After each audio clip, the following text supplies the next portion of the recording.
Welcome back. So today we're digging into something really quite bizarre happening, or that happened in New Starkham, Massachusetts. We're talking about psychological trauma literally coming to life. Yeah, this deep dive is really about a very strange curse. The core of it is victims being haunted, tormented even, by their own deepest fears, somehow made visible, real. And our source material really sets up this fascinating question, doesn't it? Yeah. Is the danger the ancient artifact, this sort of tool, or is it the person's own mind, their vulnerability, that lets the fear take hold? Exactly. We're looking right at the intersection of, well, decades-old historical crime and this very modern, almost weaponized kind of dread. Okay, so where does it start? Because it doesn't kick off with, big Hollywood monsters. Yeah. It's subtle at first. Almost sounds like people just going mad. Okay, take the first incident. An elderly woman, Zilpha Kindred. It happens in her apartment basement, just doing laundry. The Mayfair apartments, yeah. Mundane. Totally mundane. And that's what makes it chilling. Her washing machine doesn't just break down. It starts to boil with red froth. Red froth and oily, fat particles. And then her clothes, they start squirming like a fish, live. It's this sudden, just grotesque violation of normal reality. And she sees someone. Yeah, just before she blacks out. A shadowy man in a long, dark overcoat. Watching her, that figure, that's the link. The bridge between the past and the present terror. Okay, so that's like the external threat established. But at the same time, something's happening internally, psychologically, right? With the kids. Simultaneously. At the middle school, there's this 7th grader, Timothy July. He starts feeling like there are invisible things watching him in the classroom. And he focuses on something specific. He does. A specimen in a dusty jar, black-eyed, really creepy. And this feeling starts right when the new girl, Abigail Tremens, arrives. Ah, Abigail. The quiet one. Right? And she's doing weird stuff too, like lighting her own sock on fire with a silver lighter. So you immediately get this duality, the unseen horror Timothy feels, and the very real kind of hidden human distress you see in Abigail. That duality seems key. And it leads us straight into how this curse actually works. Because these attacks, they aren't generic hauntings, they're tailored. Exquisitely tailored, yeah. They exploit the absolute weakest points in a person's psyche. This is where it gets really terrifying. The curse doesn't invent monsters out of thin air. It uses what's already there. Exactly. It externalizes the dread people are already carrying. So Timothy, his brother Ben, was recently badly injured. His deep fear is loss, maybe guilt too. And what does he see? He sees Ben climbing out of his bedroom closet. But as a screaming, the text says zombie or corpse with these swirling black mad eyes. It hits right at that core of fear. Loss, the uncertainty of war, everything. Horrifying. And it happens to others too. Oh yeah. Stuart Chen, another kid, he nearly drowns during swim practice. Why? Because he genuinely believes a monster from his favorite video game, Wraith Wars, attacked him at the bottom of the pool. Wow. Okay, so video games, family trauma. What about adults? It hits them just as hard. Byron Flanders. He's a former district attorney, in the hospital already. He starts being haunted, visually haunted, by the ghosts of criminals he convicted. And is the man in the coat there? Led by him, the man in the gray overcoat. And right after seeing this, Flanders suffers a fatal heart attack. The fear itself is the weapon. Okay, so fear is the weapon. Yeah. But how? What's actually making this happen? This brings us to the artifact, right? The jawbone artifact, yes. The kids, Timothy and Abigail, they stumble upon this during a class field trip to the museum. There's a placard. Magic and Religion in Prehistoric Scandinavia. And it describes this jawbone. Describes it as magical, yeah.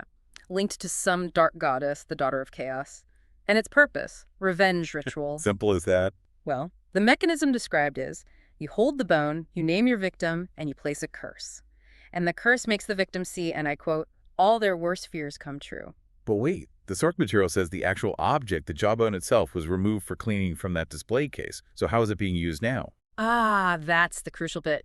The description on the placard was still there. Think of it like finding an instruction manual, even if the device is missing. It planted the idea, the method of controlled fear. So it told the kids about it, but it also maybe tipped off the bad guy. Exactly. It likely signaled to the antagonist, who already knew some things, that the time was right. Maybe gave him the last bits of information he needed to find and access the real hidden artifact. The placard was the spark. Okay, so there's a real artifact somewhere else. That makes sense. And this all connects back to some older story, doesn't it? There's a book involved. Right. The man in the coat, the shadow figure Zilpha saw, he leaves a clue at the museum. A seemingly innocent old mystery novel. The Clue of the Incomplete Corpse. A Zelda kite mystery. Zelda Kite. Okay, and this book is important how? It turns out the author, Ogden Kentwall, was actually Zilpha Kindred's uncle. Remember Zilpha, the first victim in the laundry room? Right, so she's connected way back. She kept Kindred for her photography career, the book mentions. Exactly, and here's the kicker. The mystery novel wasn't just fiction. It was based on real events. Right there in New Starkham back in the 1940s. What events? The abduction of a 14-year-old girl named Delia Benson by Professor Christian Hesselius. And Zilpha. Zilpha, as a young high school newspaper photographer back then, took a photo, a critical photo that helped implicate Hesselius. She was, in a way, the original person who stopped him. Wow, okay, so the current attacks are linked to this 60-year-old crime through Zilpha. So we need to understand Hesselius then. Why did he start all this? Hesselius' own trauma is the origin point. He was a respected professor, history, and engineering. But he lost his twin son, Fred, in World War II. Utterly devastated him. And in his grief. He turned to, well, an ancient cult. A very strange one. They apparently built temples at sites of chaos, like chasms, riverbeds, places with dark energy, supposedly. And they had rituals involving jawbones. Their ritual involved infusing a corpse with the spirit of this goddess, the daughter of chaos. They did this by inserting a chip of sacred metal into one of the corpse's tooth sockets. Okay, that's deeply disturbing. It gets worse. This infused corpse, this incomplete corpse from the book title, then needed a living sacrifice, a sort of battery. Like Delia Benson? Like Delia Benson was intended to be. The sacrifice would charge the jawbone, granting the user the power Hesselius craved, the power to control fear, to inflict revenge on those he blamed somehow for his son's death. But he failed, since Zilpha helped catch him. He failed to complete his full plan, yes. Died in prison. But the trauma, the artifact, the intent, it didn't just vanish. As we see, it just lay dormant, waiting. Waiting for someone new to pick it up. Which brings us to the modern day. Who is the man in the overcoat? Who's using the jawbone now? It's Jack Harwood, or more formally, Johnson Harwood, in the real twist. He's Christian Hesselius' other son, the surviving son. Get out, the surviving son. And what's his job now? He's the director of the new Starkham Museum. The museum director.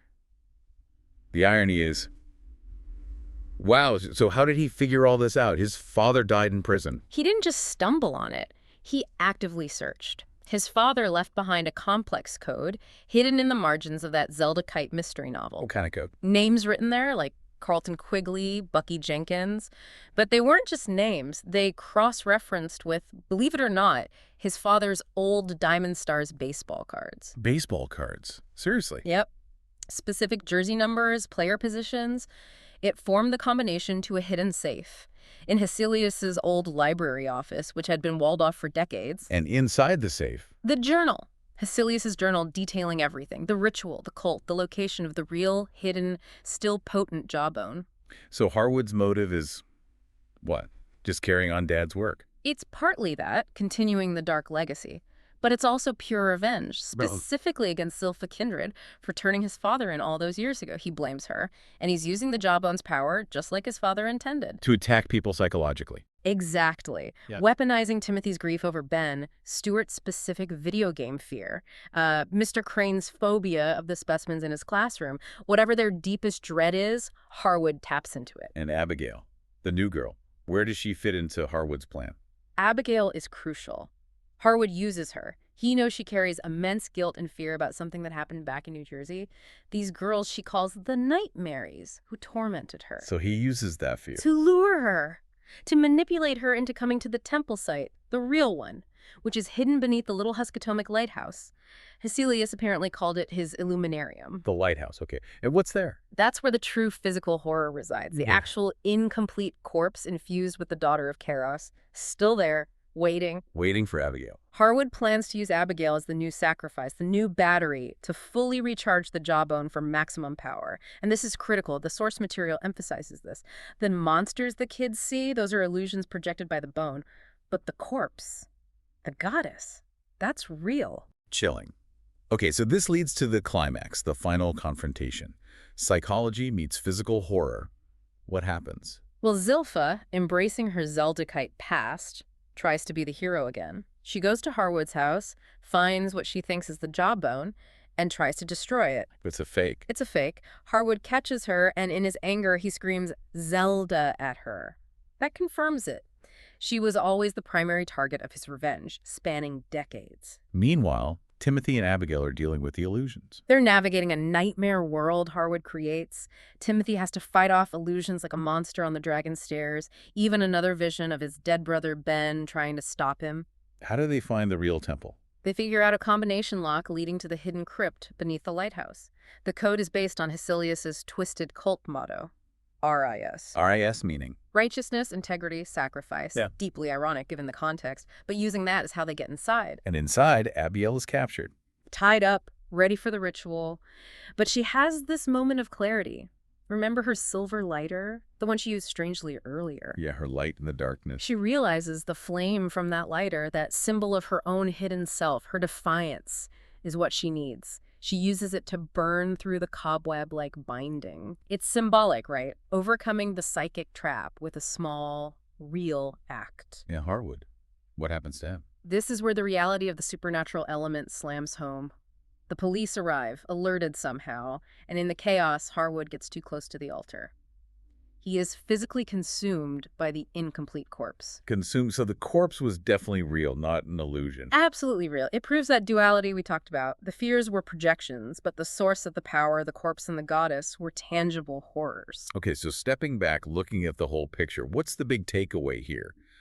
Thematically, I think it's incredibly powerful. The curse, the jawbone, it didn't create the fear or the trauma out of nothing. It took the pre-existing grief, the guilt, the anxiety that Timothy, Stuart, Abigail, even Flanders were already struggling with. they had weaponized it. Precisely. It gave that internal dread a terrifying visual external form. And crucially, it used that fear to turn people against themselves and even against each other. But they resisted in the end, Timothy especially. Yes, that final moment is key. After Harwood is gone, Timothy finds the real source of the power, not the whole jawbone, but the single black metallic tooth infused with the goddess's essence. And the voice, the chaos voice from the tooth, it tempts him. Tempts him how? Offers him the power to use that fear himself, to get revenge on the people who hurt his brother Ben. The ultimate temptation, become the monster yourself. But he doesn't. He resists, he smashes the tooth with a hammer, destroys the source, and then throws the pieces into the river. It's the ultimate act of resilience, not just beating the monster outside, but beating the potential monster inside. And Abigail plays a part in that too. She completes the symbolic act. After Timothy throws the tooth fragments in, she throws her silver lighter, that symbol of her past trauma and secrecy, into the river after it. They aren't just surviving, they're actively cleansing themselves of the curse's influence and the underlying issues it exploited. It's about breaking the cycle. Exactly. And the source material leaves us with this really thoughtful point about resilience. It suggests we all carry ghosts, right? Past traumas, anxieties. And we have to find ways, sometimes ways of, quote, tricking ourselves into finally subduing them. Like Timothy and Abigail did. They found their trick. They did. They faced the external horror, yes, but the truly profound victory was resisting the internal temptation. The temptation to use fear, to use blame, to hurt others as they'd been hurt, which leads to a really interesting question for you, the listener, to think about. If the greatest danger wasn't the monster, but the temptation to wield the fear, what's the magic trick you use? In your own life, how do you subdue the ghosts of your own past anxieties and resist that very human urge to turn your fear outwards onto others? That is definitely a profound thought to sit with. Well, thank you for diving deep with us into this really dark, complex history and the psychological mechanics of the new Starkham curse. Always fascinating to explore these intersections. Indeed. We will see you next time for another deep dive.